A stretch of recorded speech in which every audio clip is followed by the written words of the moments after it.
পঞ্চদশ সংশোধনী নিয়ে আপিল বিভাগের রায় আজকে ঘোষণা করা হলো। এই রায়ের মাধ্যমে হাইকোর্ট বিভাগে যে রায় হয়েছিল এটি বহাল রাখা হয়েছে। এর অর্থ হলো পঞ্চদশ সংশোধনীর মাধ্যমে হাইকোর্ট ডিভিশনে যে 4টি বিষয়কে অসাংবিধানিক ঘোষণা করেছিলেন, এই 4টি বিষয় অসাংবিধানিক ঘোষিত থাকবে। এছাড়া বাকি যে বিষয়গুলো আছে এগুলো সংসদের উপর ছেড়ে দেওয়া হয়েছে। যে 4টি বিষয় হাইকোর্ট অসাংবিধানিক ঘোষণা করেছিলেন তার মধ্যে 1 নম্বর ছিল আমাদের বর্তমান সংবিধানের অনুচ্ছেদ 7-এর ক এবং 7-এর খ। 7-এর ক এবং খতে ছিল এই সংবিধানের কতগুলো বিষয় আছে এগুলো পরিবর্তন করা যাবে না। যদি কেউ পরিবর্তন করেন তাহলে সেটা হবে সাংবিধানিক রাষ্ট্রদ্রোহিতা, কনস্টিটিউশনাল সেডিশন। আমাদের হাইকোর্ট বিভাগ এই অনুচ্ছেদকে অসাংবিধানিক ঘোষণা করেছিলেন।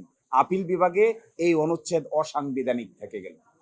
দ্বিতীয়, আমাদের হাইকোর্ট বিভাগ গণভোটের যে বিধান ছিল এই গণভোটের বিধানকে পুনঃপ্রবর্তন করেছিলেন। আপিল বিভাগের এই রায়ের মাধ্যমে গণভোটের বিধান পুনঃপ্রবর্তিত হলো। তৃতীয় হলো বাংলাদেশ সংবিধানের অনুচ্ছেদ 44-এর 2 অনুযায়ী নিম্ন আদালতকে রিটের ক্ষমতা দেওয়া হয়েছিল। হাইকোর্ট বিভাগ এই রিটের ক্ষমতা প্রদানকে অসাংবিধানিক ঘোষণা করেছিলেন।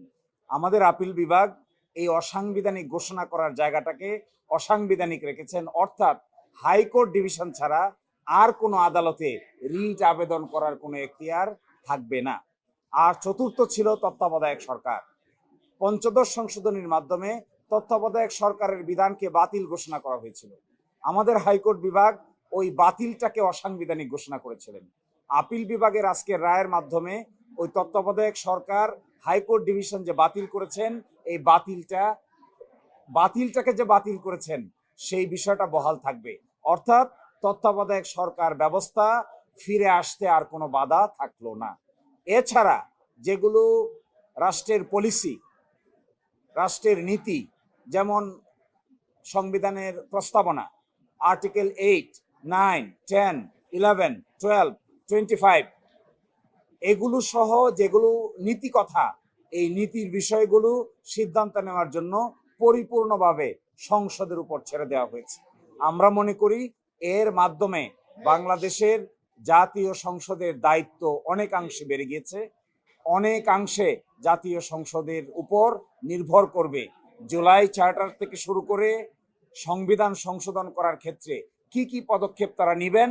এই 4টি বিষয় ছাড়া বাকি বিষয়গুলো সংসদের সামনে উন্মুক্ত থাকলো। সংসদ সকলের সম্মিলিত প্রচেষ্টায় 2/3 মেজরিটিতে বাকিগুলোকে পাশ করবেন, কোনটা রাখবেন আর কোনটা রাখবেন না। আজকের রায়ের মর্মকথা হলো 4টি বিষয়কে অসাংবিধানিক ঘোষণা করা হলো। এছাড়া বাকি যে বিষয়গুলো ছিল এগুলো মহান জাতীয় সংসদের উপর ছেড়ে দেওয়া হয়েছে। মহান জাতীয় সংসদ আমাদের এক্সপেকটেশন হবে পাশ করার ক্ষেত্রে জুলাই চার্টারের বিষয়গুলোকে বিবেচনা করবেন, কারণ জুলাই চার্টারটাও আমরা দেখিয়েছিলাম আপিল বিভাগে। জুলাই চার্টারে বেশ কিছু বিষয়ে ঐকমত্য পোষণ করা হয়েছিল। এই বিষয়গুলো করতে, অ্যামেন্ডমেন্ট আনতে কিংবা সংস্কার করতে পার্লামেন্টের সামনে আর কোনো বাধা থাকলো না। সংসদ ঠিক করবে, যেমন ধরুন আমাদের অনুচ্ছেদের 4-এর এ, এখানে ছিল ছবির কথা, জাতির পিতার কথা। এই বিষয়টি যেহেতু একটা নীতিগত সিদ্ধান্তের বিষয়, এই জন্য এটি সংসদের উপর ছেড়ে দেওয়া হয়েছে। বাংলাদেশের সংবিধানের প্রস্তাবনায় ছিল 4টি মূলনীতি থাকবে। একটা হবে ন্যাশনালিজম, একটা হবে ডেমোক্রেসি, একটা হবে সোশ্যালিজম, আর একটা হলো সেকুলারিজম। কিন্তু মাঝখানে পরিবর্তন হয়ে সেকুলারিজমের জায়গায় হয়েছিল সর্বশক্তিমান আল্লাহর উপর পূর্ণ আস্থা ও বিশ্বাস এবং বিসমিল্লাহির রহমানির রহিম। এই বিষয়গুলো কি হবে এটা ঠিক করবে জাতীয় সংসদ। এইটি বর্তমান আদালত ঠিক করে দেননি। একই সাথে রাষ্ট্র পরিচালনার মূলনীতি কি হবে এগুলো বর্ণনা করা আছে আর্টিকেল 8, 9, 10, 11 এবং 12। এগুলোতে কি বিধান হবে এগুলো নির্ধারণ করবে জাতীয় সংসদ। আর্টিকেল 38 সভা অ্যাসোসিয়েশন করার স্বাধীনতা, right two freedom of association, এটি পরিবর্তন করা হয়েছিল পঞ্চদশ সংশোধনীর মাধ্যমে। এখন এটি কেমন করে হবে এটিও জাতীয় সংসদ ঠিক করবে, এটি ঠিক করবে না আদালত। না, এখানে আপনি এটা একটা weird that was an weird constitutional proposition. সংবিধান কোনো পেনাল কোডের নাম না, সংবিধান কোনো দণ্ডবিধি না যে দণ্ডবিধিতে আপনি একজনকে সাজা দিবেন, কাকে দিবেন না, এগুলো দণ্ডবিধির কাজ। কেউ যদি অপরাধ করে, অপরাধ ডিটারমিন করবে দণ্ডবিধি, প্রসেস ফলো করবে ফৌজদারি কার্যবিধি। পৃথিবীর কোনো সংবিধানে বলা থাকে না কাকে আপনি শাস্তি দিবেন আর কাকে আপনি শাস্তি দিবেন না। ইট ওয়াজ এ উইয়ার্ড প্রপোজিশন।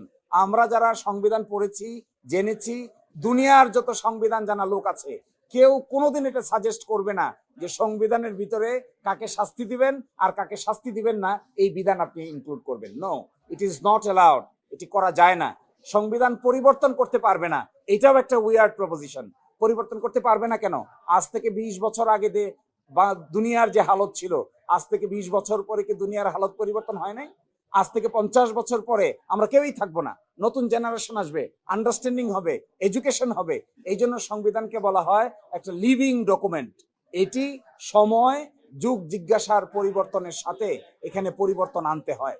আমরা যদি বলি এটাতে কোনো পরিবর্তন আনা যাবে না, তার মানে কি এটা কি বাইবেল? এটা কি কোরআন? No, answer is no. এই জন্য এই পার্টটুকু বাতিল করে দেওয়া হয়েছে। এটা কোনো কনসেপ্টে এটার সঙ্গে মিল হয় না, এই জন্য এই পার্টটুকুকে পরিপূর্ণভাবে বাতিল করে দেওয়া হয়েছে। সেডিশন একটা অপরাধ, বাংলাদেশের দণ্ডবিধির 124-এর ক অনুযায়ী সেডিশন একটা অপরাধ, রাষ্ট্রদ্রোহিতা একটা অপরাধ। কেউ যদি রাষ্ট্রদ্রোহিতা করে 124-এর ক অনুযায়ী তার বিষয়ে সরকারের পারমিশন নিয়ে মামলা হবে। তিনি যদি এটা ভায়োলেট করে থাকেন তাহলে তার বিচার হবে। সংবিধান কি করে বিচার করবে? সংবিধান তো কোনো বিচারের ডকুমেন্ট না, এটি হলো রাষ্ট্র পরিচালনা হবে কিভাবে তার দলিল হলো সংবিধান। তত্ত্বাবধায়ক সরকারের যে ফরমেশন ছিল আগে 13 অ্যামেন্ডমেন্টে, সেটা ছিল লাস্ট রিটায়ার্ড চিফ জাস্টিস এটার হেড করবেন। আপনারা জানেন যে ওই জাজমেন্টটা রিভিউ হয়েছে, রিভিউ হয়ে আপিল অ্যালাউ হয়েছে, অর্থাৎ 13th অ্যামেন্ডমেন্ট আবার ফিরে এসেছে। তত্ত্বাবধায়ক সরকারের পুরনো বিধান আর পঞ্চদশ সংশোধনীর মাধ্যমে যে বিধানটা বাদ করে দেওয়া হয়েছিল, বাদটাকে আজকে বাদ ঘোষণা করা হয়েছে। ফলশ্রুতিতে তত্ত্বাবধায়ক সরকারের গঠন প্রক্রিয়া কি হবে এটি চাইলে পার্লামেন্ট 13 অ্যামেন্ডমেন্টের সঙ্গে যোগ বিয়োগ করে ঠিক করতে কোনো আইনগত বাধা থাকবে না। এখানে পূর্ণাঙ্গ রায়ের প্রয়োজন হবে না আমার মতে, কারণ আপিলটা ডিসমিস হয়ে গেছে। আপিল ডিসমিস হওয়ার মানে হলো হাইকোর্ট ডিভিশনের জাজমেন্টটা বহাল আছে। হাইকোর্ট ডিভিশনের জাজমেন্টের পূর্ণাঙ্গ কপি আমাদের কাছে আছে। সুতরাং আইন মন্ত্রণালয় বলি আর সংসদের সামনে নতুন করে আপিলের ডিভিশনের জাজমেন্ট থেকে দেখার কিছু থাকবে না।